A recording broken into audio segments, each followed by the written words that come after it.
Alors cet article a été effectué en collaboration avec des co-auteurs qui sont principalement de l'Institut national des études démographiques. Et c'est un travail que j'ai commencé durant le début de mon post-doctorat. Alors l'article que je vais vous présenter se pose principalement la question de l'évolution des inégalités dans la consommation de tabac en France au cours du cycle de vie. Et on va aborder cette question selon le genre et sur plusieurs générations. Alors tout d'abord, ce qu'on peut dire, c'est que les comportements à risque, et en particulier le tabagisme, sont des causes importantes de morbidité, mais aussi de mortalité dans la population française. Et on sait que les cancers, dont les plus fréquents sont liés au tabagisme, constituent la première cause de décès en France. Et aussi, le tabagisme contribue aux inégalités sociales de santé, ces inégalités qui se créent au cours du cycle de vie, avec notamment des recherches qui ont montré qu'à l'adolescence, il y avait une entrée dans le tabagisme plus fréquente chez les populations modestes et à l'âge adulte, une sortie moins fréquente dans ces mêmes populations. On voit donc que les disparités d'entrée seraient renforcées par des disparités de sortie du tabagisme. Nous aborderons donc cette question dans une perspective historique en comparant différentes générations. Il existe un cadre théorique qui conceptualise cette évolution selon les générations, appelé épidémie tabagique, et en fait qui est ici d'un cadre plus général de la théorie de la diffusion des innovations sociales. Et ainsi, selon cette théorie, ce sont d'abord les groupes sociaux favorisés qui consomment ce nouveau produit qui est ici les cigarettes manufacturées. Et il y a ensuite une diffusion vers les groupes les moins favorisés sur le principe de l'imitation. Puis avec la diffusion de l'information sur la nocivité du produit, on a d'abord une baisse de la consommation de tabac dans les groupes les plus favorisés. Et ainsi, on retrouve ce schéma en France pour plusieurs raisons, avec des inégalités qui sont donc plus fortes, de plus en plus fortes chez les hommes, avec les cohortes. Et on serait dans la dernière phase de diffusion en fait, en France, dans la mesure où on a une consommation qui s'abaisse dans les groupes sociaux favorisés et qui se stabilise tout juste dans les groupes les moins favorisés.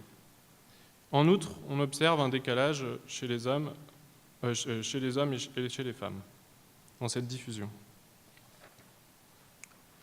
Donc l'objectif de cet article, c'est de compléter la littérature en France sur les inégalités sociales de tabac, en regardant cette littérature avait regardé principalement l'initiation et la cessation séparément. Et ici, en fait, le but, c'est de faire une synthèse en étudiant les prévalences aux différents âges. Tout d'abord, donc, on va regarder l'évolution de la prévalence globale selon le genre et la cohorte de naissance. Puis, on va essayer de regarder cette dynamique selon le niveau de diplôme. Et enfin, on va mesurer les inégalités à l'aide d'un indicateur synthétique, un indicateur d'inégalité synthétique pour voir comment elles ont évolué, donc à la fois avec l'âge et avec les générations. Donc pour cette étude, nous utilisons les données du baromètre santé 2010. Et en fait, on va se restreindre sur l'échantillon des enquêtés de 25 à 69 ans, dans la mesure où on veut que les individus aient fini leur scolarité. Et aussi, on s'arrête à 69 ans, car beaucoup d'études qui ont regardé le tabagisme rétrospectif ont montré qu'il y avait de forts biais de mortalité différentielle à partir de 70 ans. Donc pour cette étude, on va utiliser les données rétrospectives sur la consommation de tabac quotidienne, notamment sur l'âge d'entrée et la cessation du tabagisme. Et ceci va nous permettre de construire une base personne-année selon 3 cohortes. La première cohorte qui a de 25 à 39 ans dans l'enquête, et la seconde qui a entre 40 et 54 ans, et une troisième qui a entre 55 et 69 ans. Comme mesure du milieu social, on va regarder le niveau de diplôme, que l'on a regroupé en 4 catégories. En fait, là dans le tableau, vous pourrez remarquer une évolution très nette du faible niveau de la proportion d'individus ayant un faible niveau de diplôme, qui passe d'environ 30% chez les hommes à environ 10% chez les hommes et les femmes dans la dernière génération. Et à l'inverse, on a une augmentation du niveau de diplôme parmi ces générations aussi.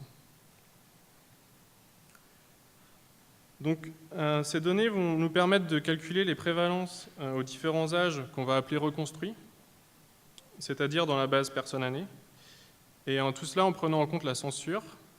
Donc on va pouvoir observer la première cohorte de 14 à 39 ans, et en observant notamment au moins 50% des individus jusqu'à 33 ans. Dans la seconde cohorte, on va observer les individus de 14 à 54 ans, avec au moins 50% des individus jusqu'à 47 ans. Et dans la troisième cohorte, on observe les individus de 14 à 69 ans, avec la moitié des individus jusqu'à 61 ans.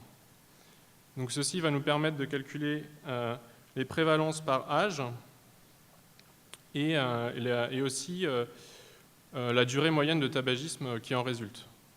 Et ensuite, on va aussi regarder ces mêmes prévalences par niveau d'éducation. Enfin, pour évaluer l'évolution et la dynamique des inégalités par niveau de diplôme, nous employons un indicateur relatif, un indice relatif d'inégalité. Celui-ci, en fait, il se base sur la construction d'une variable de rang, donc des individus du plus haut niveau de diplôme au plus bas, donnant une valeur entre 0 et 1 en fonction de la proportion des individus dans la distribution des diplômes. En fait, l'intérêt de cette variable, c'est avant tout de pouvoir tenir compte de l'évolution de la structure de diplômes, ou dans la distribution de diplômes, comme on l'a pu le voir, qu'elle a fortement évolué selon les générations. Et donc cette variable a ainsi été calculée pour chaque sexe et par année de naissance. Et l'indice d'inégalité s'est ensuite obtenu par régression, et il correspond au rapport, et plus précisément ici, à l'odd ratio, de la prévalence du tabagisme des personnes du plus faible niveau d'études sur celles du rang le plus élevé. Donc voici les graphiques des prévalences du tabagisme en fonction de l'âge par genre et par cohorte. Ce sont les prévalences globales. Donc on voit que chez les hommes, la prévalence elle a légèrement diminué avec les générations, alors que chez les femmes, il y a eu une forte augmentation entre la première et la seconde génération, puis un schéma qui est assez semblable à celui des hommes, avec une légère diminution. On constate néanmoins des similitudes dans le profil global, avec des prévalences qui vont augmenter rapidement entre 14 et 20 ans, et continuer de progresser lentement jusqu'à 25-30 ans, puis diminuer ensuite avec l'âge. Par contre, si on regarde plus précisément les changements entre les cohortes, ce qu'on voit, c'est qu'il y a des différences liées à l'âge, avec des entrées plus précoces dans les cohortes les plus récentes. Donc on voit une prévalence plus élevée avant 20 ans. Et par contre, des sorties plus importantes après 20-25 ans dans les cohortes les plus récentes. Donc avec une diminution de la prévalence plus importante dans les cohortes récentes. Ça, c'est ce qu'on voit chez les femmes. En fait, principalement, ce qu'on voit c'est ce qu'on voit chez les hommes. Ce qu'on voit chez les femmes, c'est principalement une augmentation donc, entre la première et la seconde cohorte. Et ensuite, on voit à peu près le même schéma qu'on voyait chez les hommes, avec une augmentation, avec une précocité plus importante du tabagisme et une diminution après plus importante aux âges après 20 ans. Par contre, ce qu'on voit aussi et ce qu'on peut aussi commenter, c'est que l'âge au pic chez les hommes, il est resté assez stable entre les générations. Il était à 25 ans et on voit que cette prévalence au pic est passée de 54,5% à 50,5% dans la seconde cohorte et à 47,5% dans la troisième. Alors qu'en fait, ce qu'on voit chez les femmes, c'est un rajeunissement du pic avec un pic qui est passé donc de 30 ans pour la première cohorte avec une prévalence de 24%, à un pic qui est passé à 25 ans dans la seconde cohorte avec une prévalence de 41,4%, et un pic qui est passé encore à 22 ans pour la dernière cohorte avec une prévalence de 40%.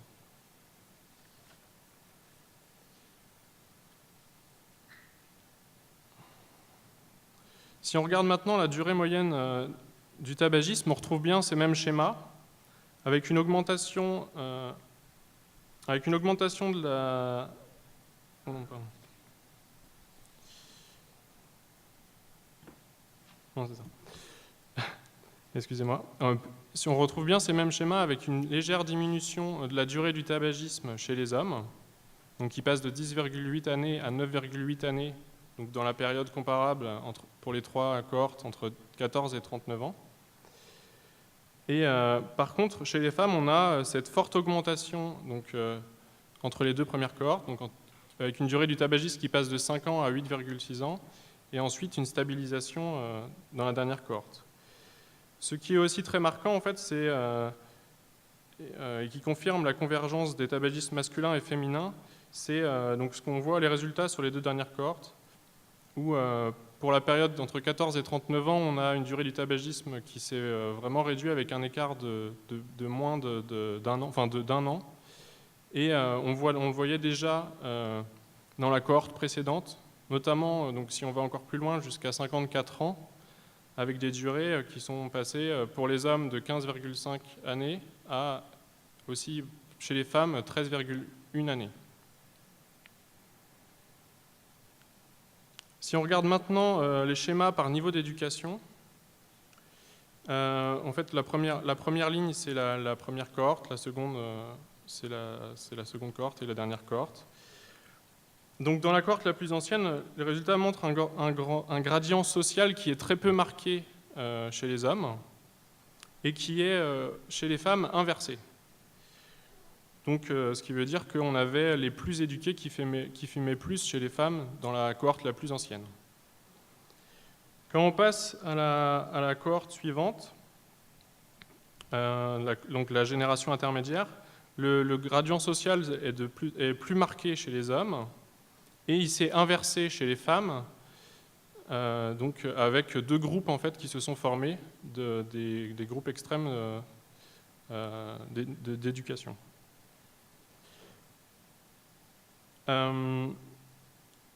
Enfin, pour la dernière génération, en fait, on voit un gradient à la fois chez les hommes et chez les femmes qui s'est bien agrandi et pour être assez proche et très marqué. Si on regarde plus précisément ce qui s'est passé en fait, entre les générations chez les hommes, on voit que ce gradient il se creuse essentiellement par une diminution, donc notamment entre la première et la deuxième cohorte, de la prévalence chez les plus éduqués. Et en fait, ça correspond à peu près aux premières informations et aux premières mesures de lutte contre le tabagisme, donc qui auraient touché d'abord les plus éduqués. Et à côté de cela, on voit une stabilisation, voire augmentation de la prévalence chez les plus éduqués, chez les moins éduqués. Et dans la dernière cohorte, on a un schéma qui s'est encore accentué, avec un détachement de chaque niveau d'éducation, et donc avec une augmentation de la prévalence chez les moins éduqués. Au contraire, chez les femmes, ce qu'on voit, c'est que le gradient, en fait, il s'est construit, et il s'est construit essentiellement par une augmentation de la prévalence des faibles niveaux de diplôme, alors qu'il y a une stabilisation de la prévalence chez les niveaux de diplôme élevés. Et dans la dernière cohorte, on a le même schéma que chez les hommes, avec une divergence en fait, entre les faibles et les hauts niveaux de diplôme, les faibles niveaux de diplôme qui continuent à augmenter de fumée et les forts niveaux de diplôme qui baissent leur consommation. Si on regarde en fait, la durée moyenne du tabagisme, on retrouve le même schéma, avec une augmentation de la durée du tabagisme pour les hommes chez les faiblement éduqués, qui passe donc de 12 années à 14,6 années. Et alors qu'il y a une diminution de la durée du tabagisme en fait, chez les forts niveaux d'études qui passe de 10 années à 5,6 années. Et chez les femmes, on retrouve cette forte augmentation entre les deux premières générations avec une durée qui passe de 4 années à 9 années pour les faibles niveaux de diplôme et même une durée qui continue à augmenter ensuite dans la dernière génération. Alors que pour les niveaux d'études les plus élevés, on voit chez les femmes qu'il y a d'abord une augmentation légère de la prévalence, puis une diminution. Et c'est dans la dernière cohorte, pour les plus hauts niveaux d'études, que l'on remarque le plus fortement la convergence des tabagistes masculins et féminins, puisqu'ils se retrouvent tous les deux autour de 5,5 années de tabagisme. Et en fait, si on veut regarder avec un autre graphique la convergence des tabagistes masculins et féminins selon l'âge, donc là, c'est les odds ratios associés au sexe masculin, en fonction de l'âge. On voit que ces différences sont d'autant plus marquées que le niveau d'études est faible, et donc qu'elles sont moins marquées si le niveau d'études est important. Et on voit notamment que donc, dès la seconde cohorte, il y a un fort rapprochement des prévalences hommes et femmes pour les diplômes les plus élevés.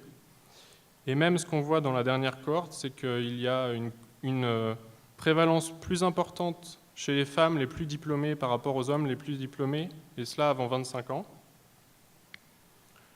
On peut faire l'hypothèse que après il y a un retournement qui serait dû à l'approche de la maternité et une cessation plus importante des femmes autour de cet âge, sachant que l'âge moyen de première maternité a dépassé 25 ans à peu près autour des années 80. Ensuite, si on veut résumer tous ces résultats sur les inégalités sociales en fonction de l'âge et en fonction des cohortes, on a utilisé l'indice relatif d'inégalité qui permet notamment de prendre en compte l'évolution de la structure des diplômes selon les générations. Donc là, on a un indice supérieur à 1, un odds ratio, qui signifie une prévalence qui est plus élevée des moins diplômés. Alors le premier constat qu'on peut faire, c'est que les inégalités sont toujours très fortes, quel que soit le genre et quelles que soient les cohortes, aux âges jeunes. Et ensuite, on observe une diminution, voire une stabilisation avec l'âge. Et cette diminution était plus forte pour les cohortes les plus anciennes, et elle est devenue moins importante dans les cohortes les plus récentes. En fait, on voit même chez les hommes qu'il y a eu une augmentation de l'inégalité moyenne sur la période de 14 à 39 ans, l'inégalité qui est passée d'un odds ratio de 1,6 à un odds ratio de 2,9, puis à un odds ratio de 8,1 dans la dernière cohorte. Et chez les femmes, on a une inversion du gradient qui se marque par un odds ratio qui était de 0,5 dans la cohorte la plus ancienne, qui est passé, qui s'est retourné à 1,8 dans la cohorte intermédiaire et qui est passé à 4,8 dans la cohorte la plus récente. Donc en conclusion, ce qu'on peut dire, c'est que cette analyse, selon l'âge, les générations et le genre, permet de mieux comprendre les évolutions et surtout les particularités de la diffusion du tabagisme selon les générations et au cours de la vie.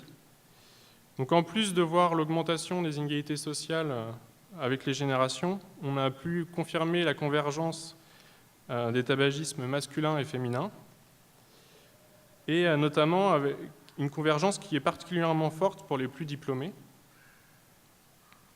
Il y a une interrogation du coup derrière ça sur la contribution des événements de vie, et notamment sur la contribution de l'évolution de l'âge au premier emploi et de l'âge à la maternité, qui aurait contribué ou non à cette convergence.